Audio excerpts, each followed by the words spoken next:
Any wine tonight? Picture this. You finally land a table at a posh Michelin restaurant. The napkins are folded like origami, the plates look like modern art. And then it happens. The sommelier appears.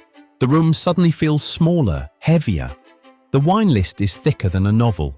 Pages and pages of regions you don't know, vintages you have never heard of, odd prices that make your stomach tighten.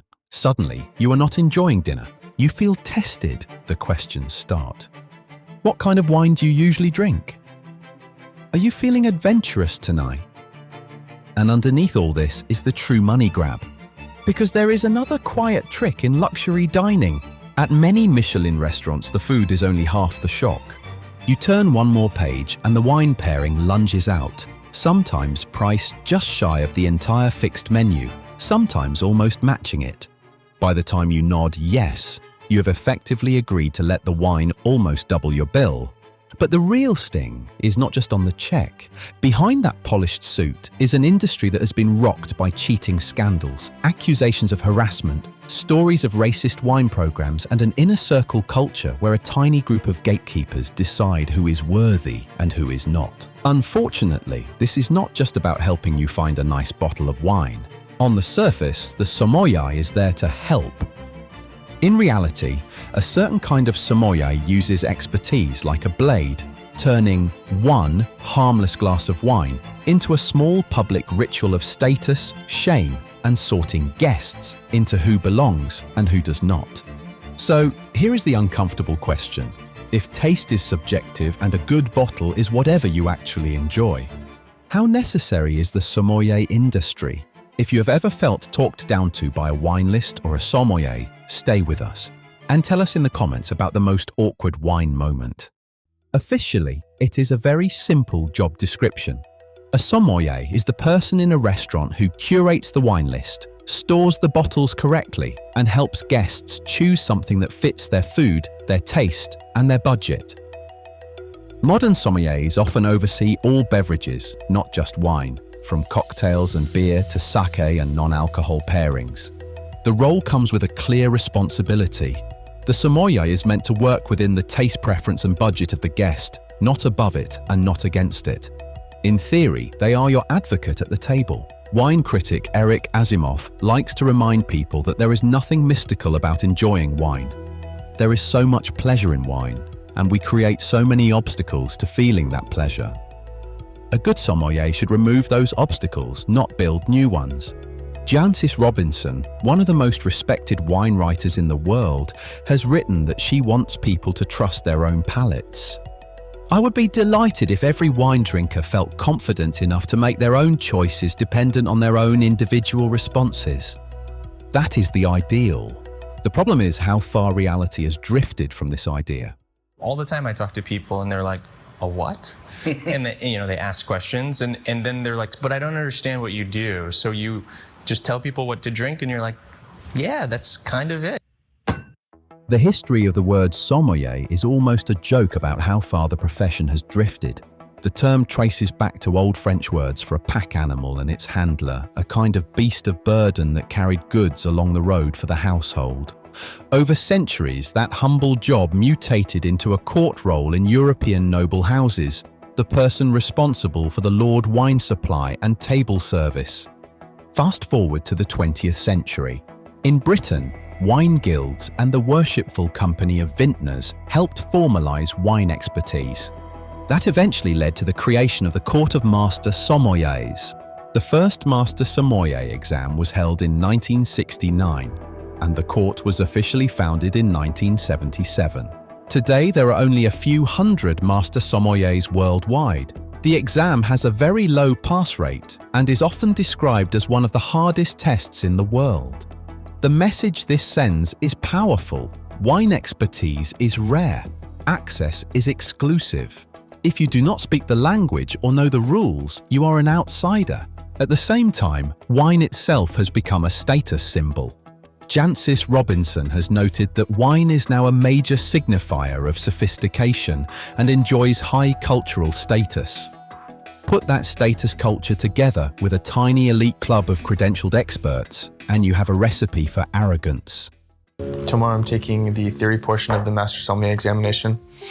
So I'm just trying to review every flashcard I have, over the next 3 or 4 hours, and wake up and do it again for the next, from 6 to 10 tomorrow morning, and go in and take the test at 10:10, and, hopefully they ask me questions I know. There's a lot of people that won't even take this exam, and they don't want to try because they don't get it. But once you put your hand in the ring, you better study.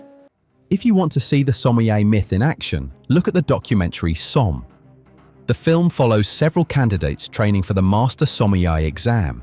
It shows 12-hour study days, blind tastings under pressure, and a kind of obsessive hero worship around the title.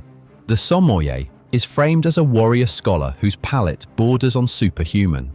Wine writer Michel Houdin watched Somm and saw something more troubling than just exam drama. The Somm film and its subsequent enduring popularity only reinforced a masculine view of the sommelier world, erasing any female contribution. It turns an already exclusive certification into a kind of cult narrative that centers young white men in suits and leaves a lot of reality on the cutting room floor. That kind of storytelling helps normalize a culture where bad behavior can hide behind prestige and where a pin on your lapel matters more than how you actually treat guests. Then there are the institutional scandals. In 2018, the Court of Master Sommeliers Americas threw out the results of an entire Master Sommelier exam after a cheating incident in which an exam proctor leaked advance information about the blind tasting wines. In an official statement, the board said it had unanimously voted to invalidate the results of the tasting portion for all candidates due to clear evidence that a master breached the confidentiality with respect to the wines presented for tasting. The fallout was huge. 23 newly minted Master Sommeliers lost their titles overnight, and a wave of criticism hit the court for how secretive and insular its investigation had been. 2 years later, a separate New York Times investigation revealed a pattern of sexual harassment and abuse by multiple male master sommeliers in the same organization, leading to public outrage, stripped titles, and the resignation of the entire board. New York Times reporter Julia Moskin writes, 21 women told the New York Times that they have been sexually harassed, manipulated, or assaulted by male master sommeliers. She explains that these women and other current and former members of the court say the abuse has been a long-running problem that leadership has known about and failed to stop. Moskin also describes how the exam system concentrates power in the hands of a small elite. Grading of the final test is cloaked in secrecy, determined by examiners drawn from the senior ranks of master sommeliers.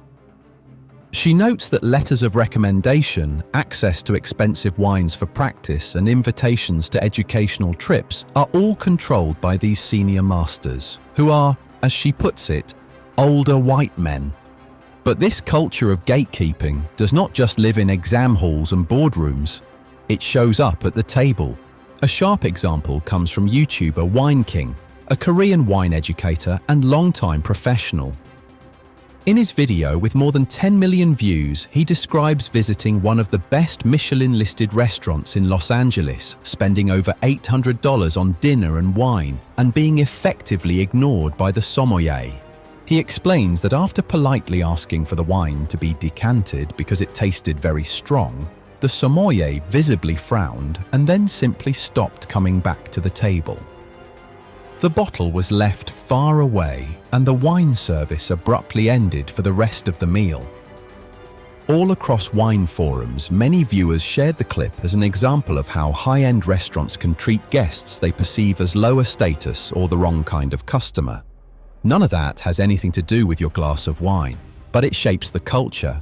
When a profession is built on secretive exams, scandals, and a tiny group of gatekeepers who control status and access, it is not surprising that some sommeliers walk into the dining room like they are the main character. If you want more unfiltered looks behind the scenes of fine dining and wine culture, hit like, subscribe, and share this video with the friend who always gets stuck dealing with the wine list. There is a quiet trick built into a lot of luxury dining. At many Michelin restaurants, the first shock is the inflated tasting menu price. But you've already decided it's a special night, and you are ready to splurge on the experience. And then the reveal. The wine pairing slides into focus, sometimes only a little less than the food itself, sometimes almost identical. You are told that these wines have been carefully chosen, that they express the chef's vision, that this is how the menu is meant to be experienced. In that tiny gap between what you pay for the food and what you pay for the pairing, an old story is waiting. One about status, power, and who gets to guard the door. The message is simple. If you stick to a single bottle, you are doing the cheaper, less enlightened version. If you agree to the pairing, you are doing it properly. The issue is not expertise itself. Expertise can be generous and democratic. The problem begins when expertise turns into judgment. Studies on wine education warn that snobbery starts when the teacher talks at people instead of listening. The same dynamic quietly plays out in the dining room. When a sommelier turns every so-called rare wine pairing menu into a lecture, diners tune out. Washington Post wine columnist Dave McIntyre wrote, "We wine fiends need to cut through the snobbery rather than reinforcing it. All too often, we are speaking into an echo chamber." Punch, a drinks magazine, has published writers arguing that the culture of the wine world is completely at odds with what wine is supposed to be about. Miguel de Leon in Punch writes, "The wine world's culture of gatekeeping, racism, and silence is antithetical to its true spirit." Those critiques landed especially hard in the sommelier community because restaurant wine programs can either open doors or quietly signal who does not belong in the dining room. Even inside the industry, people are pushing back. Charlie Brown, a sommelier turned wine writer, puts it this way: "Wine snobbery does no one any favors. I'm not here for it. You shouldn't be either." Eric Asimov has gone further in his criticism of how wine is presented, arguing that technical tasting language and scoring can distract from the basic question of whether a wine gives pleasure. Yet in many fine dining rooms, the script has not changed. The sommelier performs. They swirl, sniff, reel off soil types, elevation and barrel regimen. For some guests, that is thrilling. For many others, it is a reminder that this space is not really for them. Would Monsieur care for another bottle of the Chateau Latour? Yes, but no more 1966. Let's splurge. Bring us some fresh wine, the freshest you've got. This year's, no more of this old stuff. Oui, monsieur. He doesn't realize he's dealing with sophisticated people here. Underneath all of this is a bigger issue. The sommelier industry often acts as if wine quality can be judged objectively. The idea is that with enough training, your palate becomes a measuring device that can rank bottles like a ruler on a table. The science does not back that up. In controlled experiments, people often cannot tell cheap wine from expensive Grand Cru bottles when labels are hidden. Even professional judges can be wildly inconsistent from one tasting to the next. The same wine can receive very different scores from the same person on different days. On top of that, taste is shaped by culture, memory, and expectation. Writers in the wine world have pointed out that taste is subjective, and there is no such thing as a completely objective flavor experience. People who claim otherwise are leaning on authority more than reality. Eric Asimov has suggested wine education is highly overrated. His point is that curiosity and paying attention to what you like matter more than chasing endless certifications. Jancis Robinson takes it even further on the gear side and pushes back on what you need to drink wine correctly. My overriding opinion is that there is absolutely no need for a whole load of different glasses. For her, what really matters is having one simple, decent all-purpose glass and actually paying attention to what is in it. In other words, two of the most respected critics alive are telling you the same thing. You do not need to worship experts to enjoy wine. You need space to explore your own taste. I like to think about the life of wine. Yeah. I like to think about what was going on the year the grapes were growing. I like how wine continues to evolve. Like if I opened a bottle of wine today, it would taste different than if I'd opened it on any other day. because a bottle of wine is actually alive. And it's constantly evolving and gaining complexity. That is until it peaks. Here is the twist. Some of the strongest criticism of sommelier culture comes from people who still love wine deeply. Eric Asimov has argued again and again that we should stop trying to demystify wine through more classes and tests and instead just enjoy it. He reminds readers that knowing which barrels were used or which soil a grape grew in is not a prerequisite for pleasure. Jancis Robinson has written that wine is delicious, complicated, and even infuriating. But she also stresses that the purpose of wine is to be drunk with food and enjoyed, not turned into an abstract trophy or a social media flex. Some reporting after the pandemic has even suggested that for many restaurants, employing a dedicated sommelier has become a luxury. Nice to have, but expendable in the blunt financial reality of smaller staffs and tighter margins. So do we need them? The honest answer is that some restaurants probably do. Massive wine lists in steakhouses or multi-course tasting menus with complex pairings really can benefit from a dedicated professional who knows the cellar and the food inside out. When that person is humble and guest-focused, they can save you money, prevent bad bottles, and introduce you to wines you would never have tried on your own. But the idea that every glass of wine requires the blessing of a heavily credentialed gatekeeper is much harder to defend, especially when the very people who write the books and the columns about wine keep telling you that your own tongue is the final authority. Why is it really important for restaurants to have a good sommelier, or just anybody who wants to get into that business to learn how to be one? Well, you go to a restaurant to have an experience. You go to a restaurant to have a great time, and the sommelier is a person who can make that happen for you. They can elevate the food, pair the food, just make you feel special. Wine is one of the most human drinks we have. Grapes, time, weather, farming, mistakes, accidents, all of it ends up in the glass. That should make us feel more connected, not more excluded. So the next time a sommelier arrives at your table, remember this: your taste is not on trial. The bottle that matters is the one you enjoy, not the one that proves you can speak the right language.